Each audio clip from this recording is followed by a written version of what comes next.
Welcome back श्रोते हो. आपण आपल्या आजच्या शोमधल्या पुढच्या सुंदर कवितांकडे वळण्यापूर्वी माझ्या एका चारोळीमध्ये मी लिहिलं आहे की माझ्यासोबतच्या सुंदर क्षणांना तुला नाकारता येणार नाही.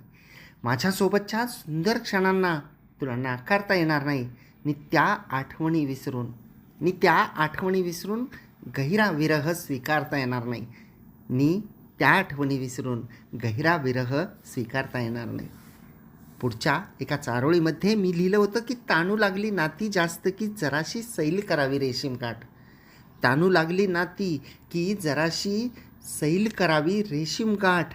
ज्याला थांबायचे तो आपसूक थांबेल. ज्याला थांबायचे तो आपसूक थांबेल. ज्याला जायचे तो जाईल बदलून वाट. तो जाईल बदलून वाट. आणि पुढच्या माझ्या चारोळीमध्ये मी लिहिलं आहे की इथे प्रत्येकाने स्वतःभोवती आखलेला स्वतःच्या जगातला परिघ आहे. इथं प्रत्येकाने स्वतःभोवती आखलेला स्वतःच्या जगातला परिघ आहे. इतरांच्या बाबतीत निकष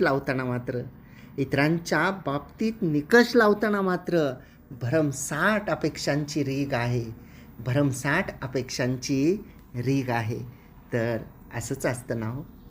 जेव्हा आपण इतरांबद्दल बोलतो तेव्हा भरमसाठ अशा अपेक्षा आपल्या असतात आणि जेव्हा तीच वेळ आपल्यावर येते तेव्हा आपण स्वतःभोवती एक परिघ आखून घेतो की ज्या परिघामध्ये आपण कोणालाच येऊ देत नाही. आपण असं म्हणतो की मी, माझा, मला.